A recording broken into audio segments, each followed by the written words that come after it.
Hi guys! Sorry it's been so long since an upload. I just moved back to my hometown and things have been so hectic. I find it kind of hard to keep working on videos.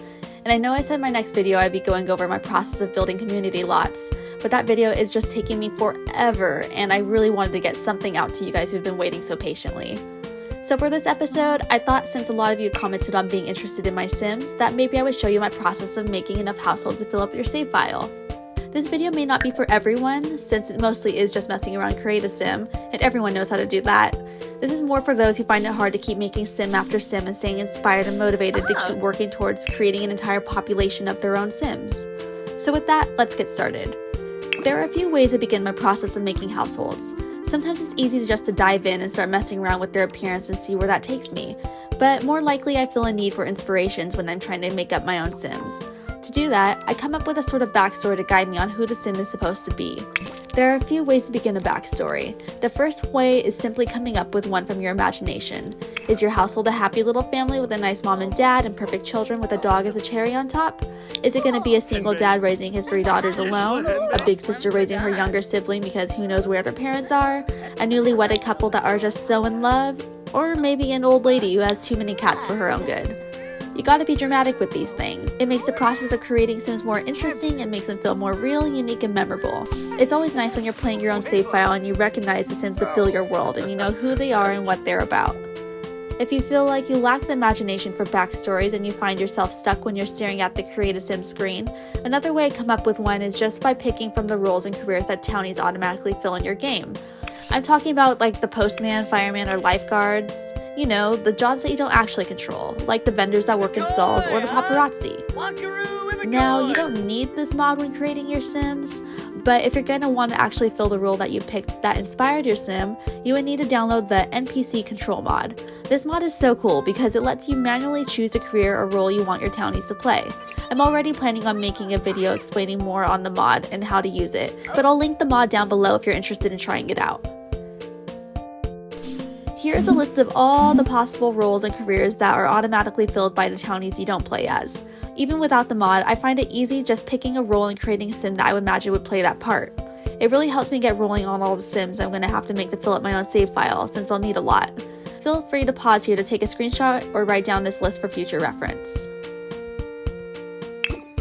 Another way I get started on making a household is copying the number of pre-made Townies that come in a new save. I use the same number of people in the family and copy their ages and genders and make my own household based on that. Like, the Goth family has 1 male adult, 1 female young adult, 1 female teen, and 1 male child.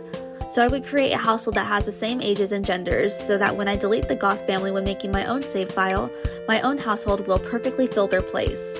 And if you do this with all the households that come in a new save, it will be easy to see if you made enough Sims or not for your own save file. I made a Google Doc for you that has a list of all the pre-made households and their occupants, so you could reference that if you want. It's linked down below. The last way to get inspiration for a sim is through the Add Via Story option that comes with the game. Sometimes it's fun to see what kind of personality and lifestyle a sim has after taking a short quiz. When you're done with the questions, the game automatically generates a sort of backstory for you that you could base your sim off of. It tells us their career, some of their skills, and how much money they're going to start off with. Then I go and completely adjust their appearance to better suit this story the game came up with. Okay, so now that we have an idea of who we want the sim to be, it's time to start with the easy part, just messing around and create a sim.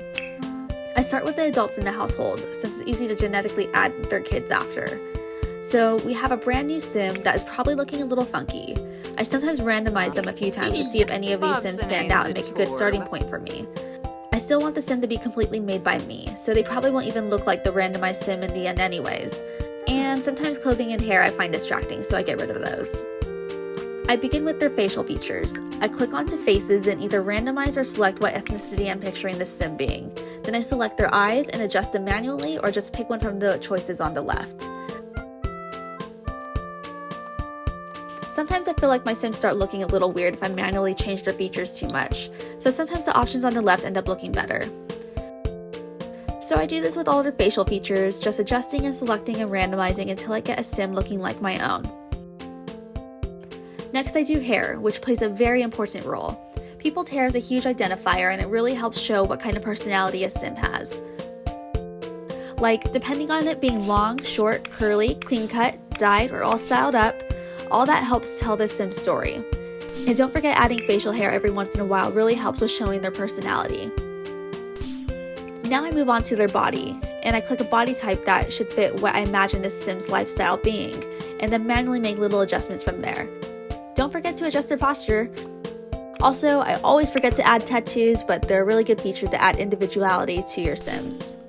Finally, we start planning their outfits. I just go in order: casual, formal, athletic, sleep, party, swim, and hot and cold weather. This is where the More Columns mod really comes in handy. It just makes it easier to scroll through all these clothes. I'll link it down below.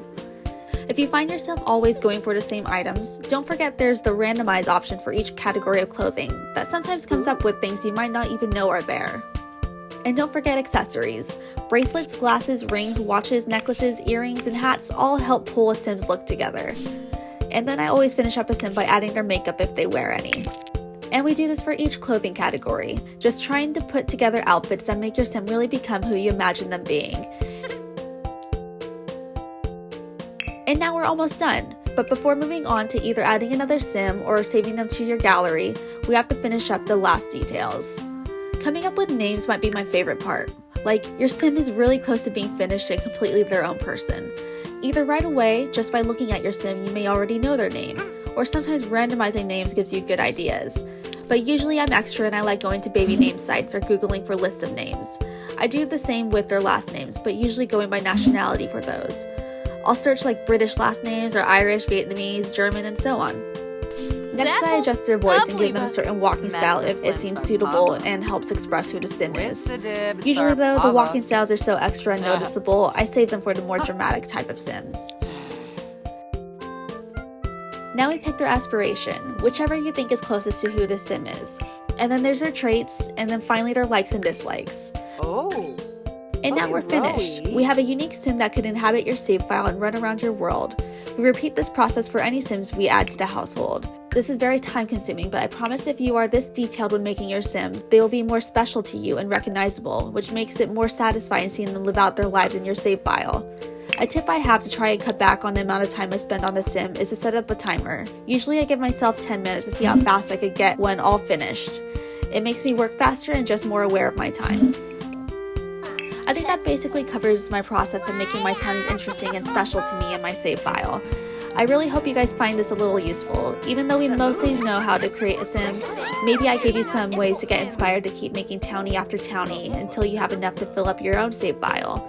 If you want to know exactly how many sims you'll need to do this, check out my No More Random Townies video. It goes over the numbers for all of that. I'll link it below. Alrighty guys, I just want to thank you all for all the support and encouragement you've been giving me. No way did I think I would get nearly as many fellow simmers that would find my videos and channel so helpful. Because of you guys, I actually feel like I should keep making videos. I read and love all your comments. They're so motivating for me. Okay, I'll stop this for now before I ramble even more. Just be sure to do the whole like, comment, and subscribe sort of thing, and yeah, thanks guys, see you next time.